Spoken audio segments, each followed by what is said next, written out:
Happy Thanksgiving, everybody, and welcome back to the Locked On Pirates podcast. And on today's show, we're going to talk about what there is to be thankful for as a Pittsburgh Pirates fan. And Gary's here with me, so let's talk about it. You are Locked On Pirates, your daily Pittsburgh Pirates podcast. Part of the Locked On Podcast Network, your team every day.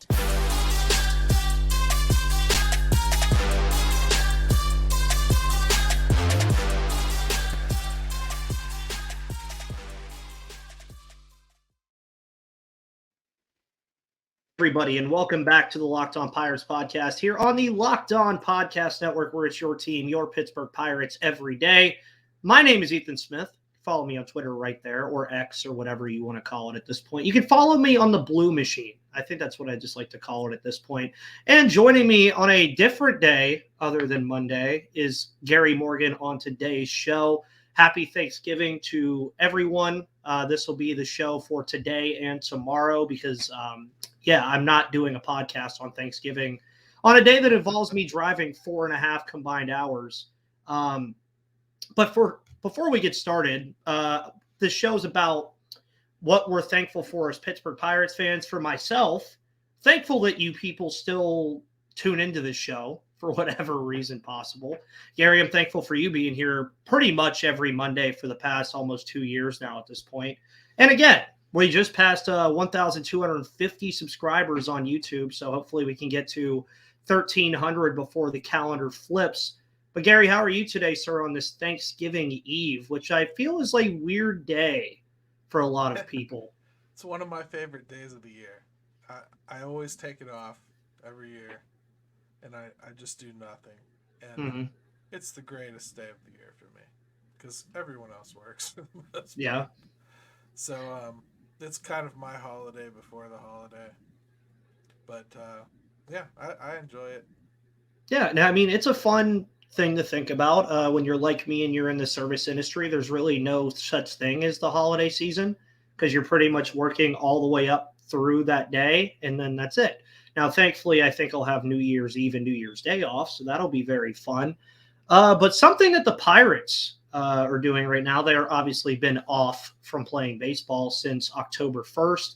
It is now November 22nd, and we've made one move for a minor league outfielder, but we've seen a lot of different news come out that O'Neal Cruz could be playing winter baseball this year. You have Osvaldo Bido and other guys going out of the organization via waivers. You've heard all kinds of different stuff. Winter meetings are right around the corner, Gary, and I feel like right now asking the question of what to be thankful for as a Pirates fan is very much in-house still, because there are going to be things that are going to happen over the next month and a half, folks, that we know are going to improve this team in some way. But as you look at it right now, Gary, I think where you start on the thankfulness, especially pertaining to this year, is the fact that this baseball team improved by 14 games from the previous year.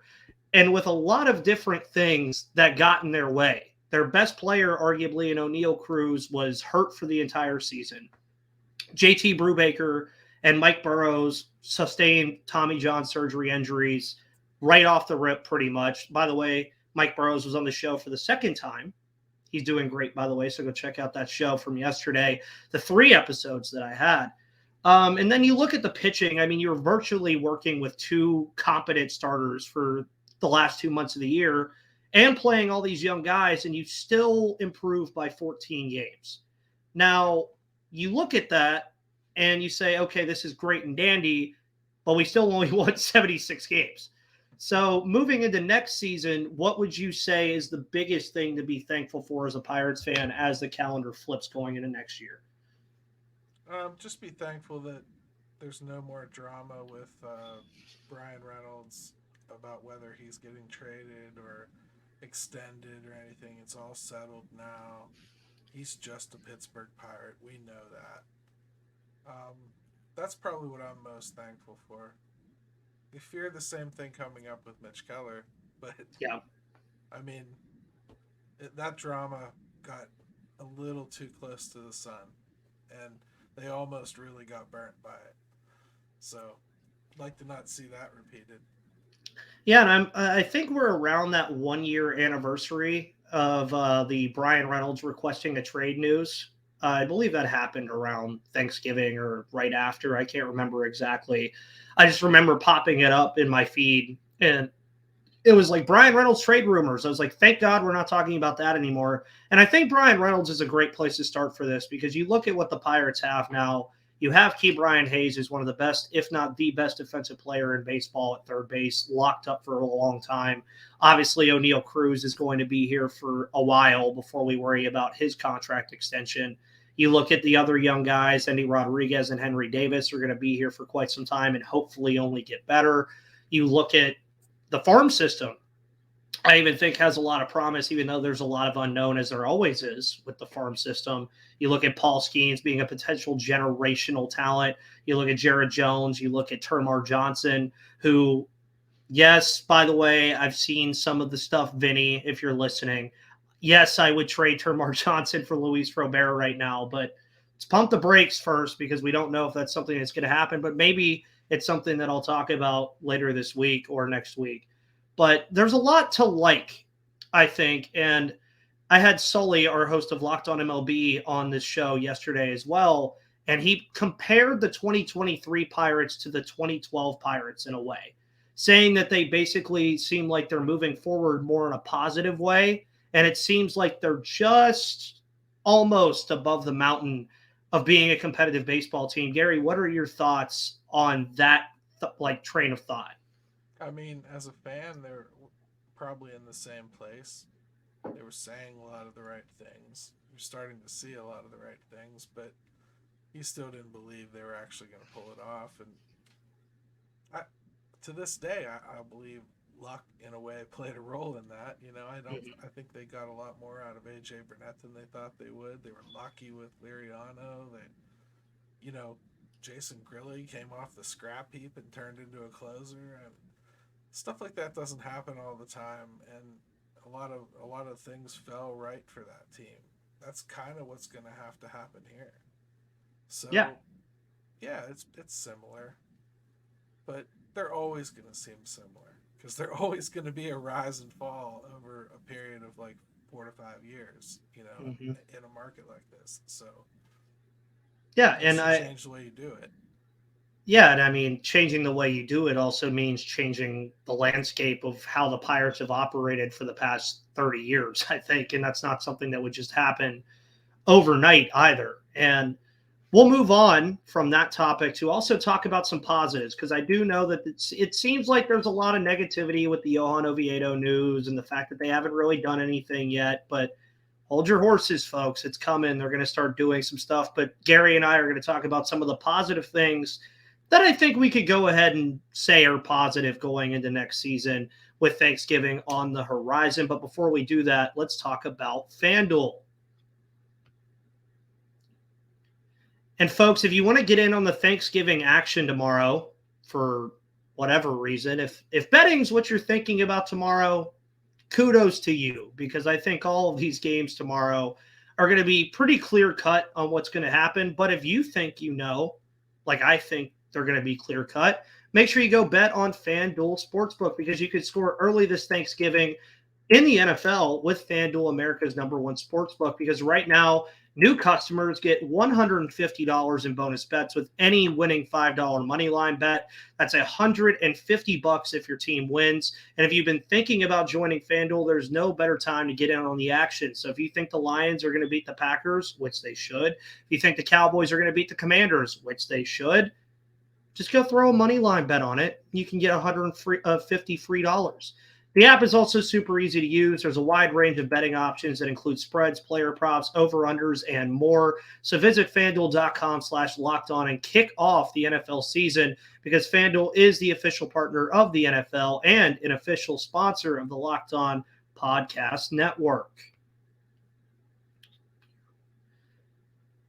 And also, folks, some news that you heard about yesterday as well. Locked On has launched the first ever national sports 24/7 streaming channel on YouTube. Locked On Sports Today is here for you 24/7, covering the top sports stories of the day with the local experts of Locked On, plus our national shows covering every league. So go to Locked On Sports today on YouTube and subscribe to the first ever national sports 24/7 streaming channel. Something to also be thankful for from Locked On, because you guys can get content 24/7. So if you're having that weird phase with daylight savings time where you're up at 4 a.m. and don't know what to do, Lost has something for you. So you look at 2024, and we're not going to talk about the negatives today because there are some going into this upcoming season that can be changed into positives. But as it stands right now on November 22nd, Thanksgiving Eve, Blackout Wednesday, Amateurs Hour, as Gary called it before we started recording today, there are some positives, I think, that you can look at with this team. And I would say many more positives than we had last offseason. And I would say that you look around this roster and you look at what the Pirates are working with. And obviously, I think one of the biggest positives that you can hope for, and already is kind of a positive, is that O'Neal Cruz appears that he's going to be playing baseball this winter. A very big step forward for him after the entire injury saga and not knowing if he was going to come back or not, which we talked about this earlier in the week. Just the thought of having Ke'Bryan Hayes and O'Neal Cruz on the left side of the infield, I think, is a major positive for this team. And they obviously do things differently very well. Like, there's very many things that they do differently very well. So when you're looking at O'Neal Cruz and Ke'Bryan Hayes, are those the guys positively that you think that could end up being the difference in this team being a competitive baseball team next year? They're certainly part of it. I think the offensive side of things looks much better to me than the pitching side of it. So the offensive side, I think there's a lot of potential, in a lot of the lineup. Jack Sawinski, I think, could hit 30 home runs this year. He could hit 40. He's got that kind of power. O'Neal could too. I mean, just think about how crazy it would be if you throw O'Neal Cruz into that lineup and Jack matures a little bit and Reynolds has a typical Reynolds season and Hayes is a little closer to what he looked like at the end of the year as opposed to what he did at the beginning of the year. They could put some runs on the board, man, and that's great because it's looking like they might need to. Yeah, and you also look at the complementary pieces, and I think this is another positive for this team. As you mentioned, Sawinski, Reynolds, Hayes, and Cruz. You look at the complementary pieces that they're going to work with, and I think one of the bigger sentiments that I'm going to have going into next year, and this is something I'll talk about as a prediction way later on, but I do find it hard to believe that Endy Rodriguez and Henry Davis are going to be the players that they were in 2023. Now, I do think that you could look at both sides of the coin on this and say they could be better. They could end up being worse. I mean, there's definitely areas of improvement that both of them need to make. I think it's also areas of improvement that are very different. I think Endy Rodriguez has adequate enough defense behind the plate, but has to improve offensively.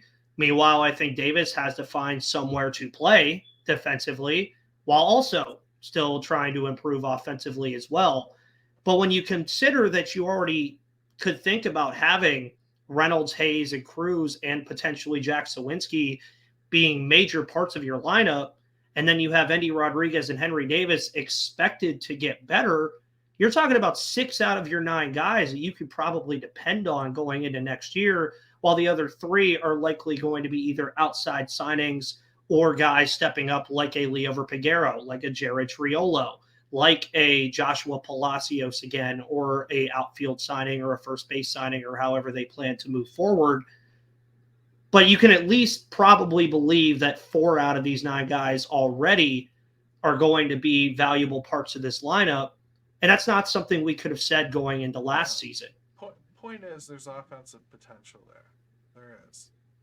I can construct a lineup in my head that I really, really like. That doesn't mean that Derek Shelton will, but to me, the test is if I can put one together that makes me pretty happy, then I feel pretty decent about going into a season usually, right? Then if I can take it a little further and I can put in a good one against lefties, a good one against righties, and I feel decent about that. And we haven't even started free agency, I feel pretty good about it. Yeah. So now, we all know the issues. They haven't changed or shifted. The problem is those same sets of players all need to take a little bit of a step. They do. And it's just unrealistic to expect they all will. So, there's always a little bit of leveling out there, but I do expect in general the arrow is pointing up with this offense. And I think they'll probably score more runs a lot easier next year than they did in 2023. Should be noticeably different. Yeah, and I also think too that when you look at the guys that we've mentioned, they all do things differently, and it makes their attack on offense, I think, in baseball terms, a lot more fluid. It makes it a lot more diverse because you look at what Hayes does. He's obviously going to be more of that singles, doubles, slap it around the yard kind of guy. O'Neill Cruz and Jack Sawinski are going to offer some of that power, and Brian Reynolds is going to offer everything. You then look at what Henry Davis or Andy Rodriguez could turn into. You look at what Leo Piguero or Jared Triolo look into, and you have a good mixture, I'm pretty sure, of what the Pirates can do in different games. And that's what we know of them from what we've seen. For instance, Brian Hayes started showing you evidence at the end of last year that he's no longer that guy who's just going to slap doubles and singles around. He may hit for some power.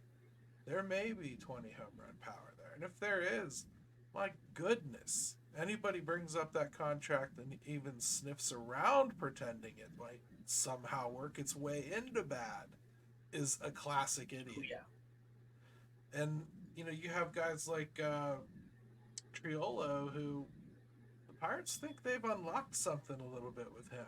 Having him stand up a little bit taller, he's taking a bigger, meaner cut at some pitches. They think he can add power without losing a lot of average. I'm just saying, he's one of the first names I hear when people talk about who they're excited about. So I wouldn't rule out knowing exactly what any of these guys are.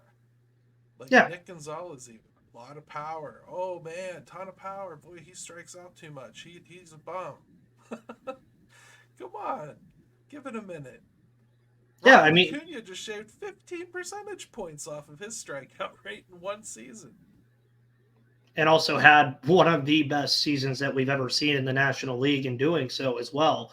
And you take it even a step further from this. And this is just also showing folks that the sentiment this offseason right now is still kind of doom and gloom because of what's going on with the rotation and other different things about clear holes. But what I would add to that is, from what me and Gary have been saying this whole time throughout this episode, it is good to know what issues you have and know that they can be fixed. I know you mentioned with the Johan Oviedo news that it stung a lot. I called it a scary reality. But Gary also mentioned it's better that it happened now than right before spring training. And speaking of right before spring training or right after, you look at JT Brubaker and Mike Burrows. Those are guys you can realistically think about having back in June, maybe even July, maybe earlier than that, depending on how things go. And the pitching aspect of this team is the biggest negative right now. But you still have Mitch Keller. I don't think he's going anywhere. If I were the Pirates, I would do everything in my power to try to extend him right now, because if he has another good season like he did this year, he's only going to get more expensive. But then you're talking about the idea that you eventually have Paul Skeens maybe fit into the mold, and JT Brubaker and Mike Burrows get back up to speed. And then maybe some of these guys that you sign are like a Jose Quintana or Tyler Anderson that you've picked up in past years. And suddenly the pitching doesn't look all that bad. And I know that's a lot to ask for. And a lot of this is arbitrary because, again, as Gary said, this is just hope that this all works. And newsflash, folks, in baseball, everything never goes right. Ever. not, if everything went right in baseball for a team, they would probably win like 130 games. I mean, even the Texas Rangers, for instance, you look at what they did this year, they lost their best pitcher to injury pretty early, had one of the worst bullpens in all of baseball, and it ended up just clicking at the right time. But to say that everything went right for the Texas Rangers in their World Series run would just be arbitrary. And I think baseball in general, and I'm sure you'd probably agree with this, Gary, is the one sport where everything can almost nearly go wrong and you could still end up being in the promised land. Yeah, but sure it's easier when everything goes right. You know, I don't know, man. We got put through another full cycle, and the cycle ended last year. And a lot of people argue about when a rebuild actually ends. I'm supposed they have different definitions. Mine is when you go into that full youth movement, and as soon as the rookie expirations come on for some of these guys, you realize that the timeline has started. There's no going back from it at that point. You're only going to improve in three ways moving forward from that point. You can either add from the outside in free agency, you can trade prospects for it, or you can just get better. That's really all there is to it. That's where this team is. And what we saw is this rebuild resulted in a deficiency in starting pitching. It didn't develop as fast as they needed it to, and now they have to go and get some so that they can balance this boat that is listing in one way. And it's very heavily offensive, which is why when you started saying, like, we're going to have Endy and Henry in this lineup,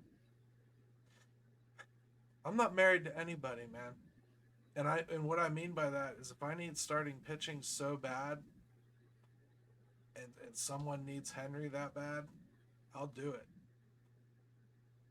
If it comes back with like 3 years of term for like a pitcher that's already laid some track in this league that I can trust, it's going to be in my rotation, you at least have to think about it.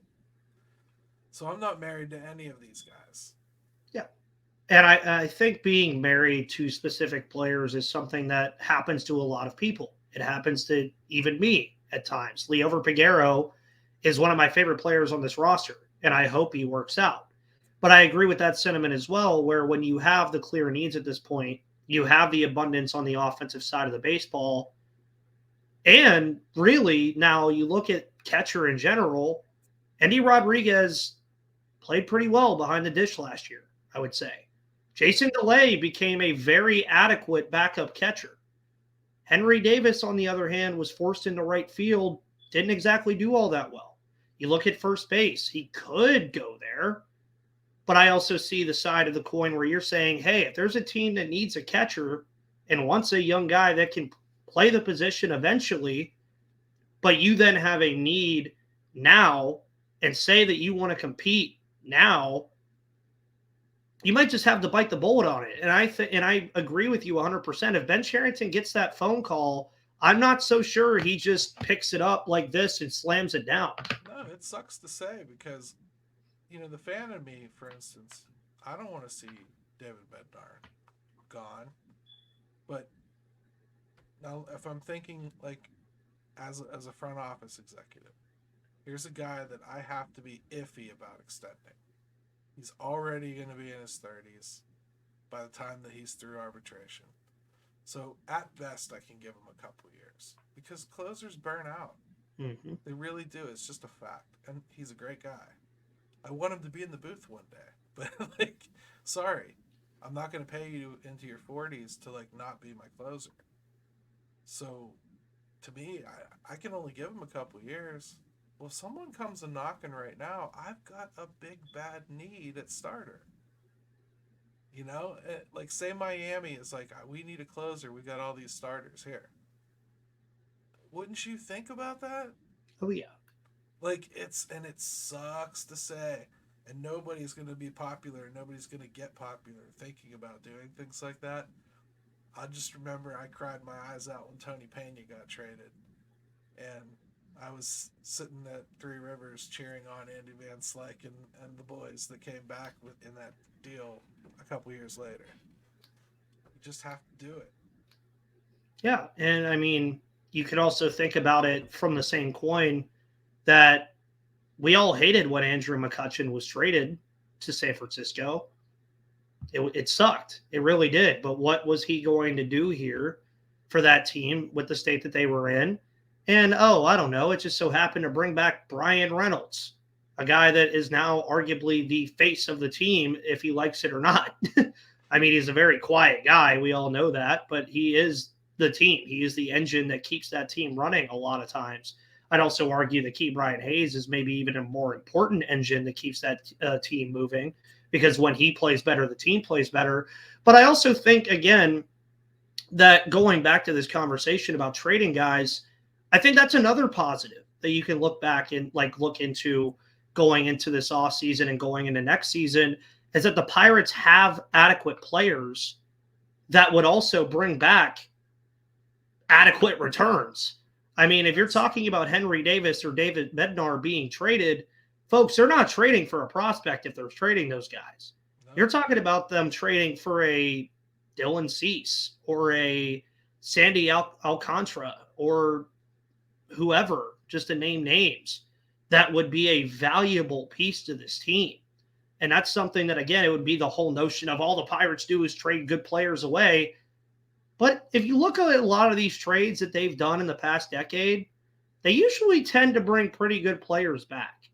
And I know there's one certain trade that kind of overshadows that. But Neil Huntington and Ben Cherington have actually done pretty decent jobs in the past past decade, bringing good players back. This is a different kind of trade. This is a talent acquisition trade. So it takes a good partner.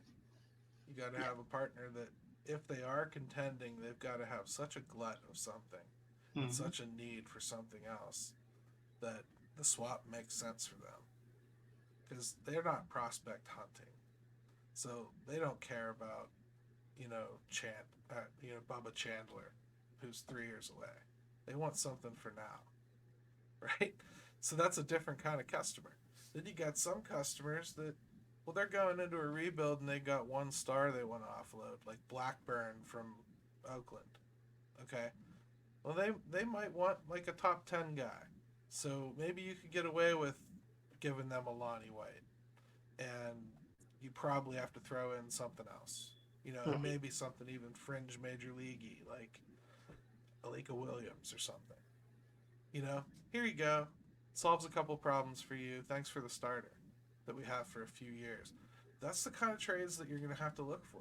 There's certain situations and certain setups between these teams that make sense and some that don't. Yeah.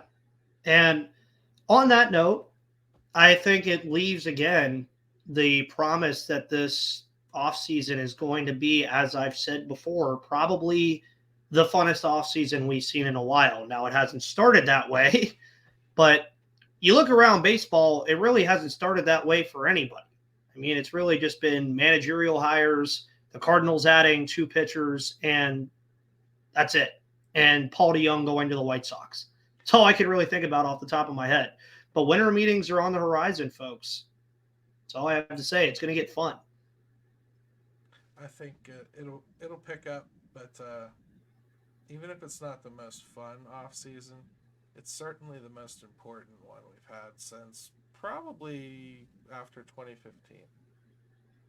And they can definitely do something here that screws everything up. It could happen. They could make a real bad move. Mm-hmm. So you have to have a little bit of faith that they're not going to do that, and cross your fingers and hope. But this is what it's all been building to. These next couple of years tell you whether this thing works or not. Yeah, and let's just have the faith that it does.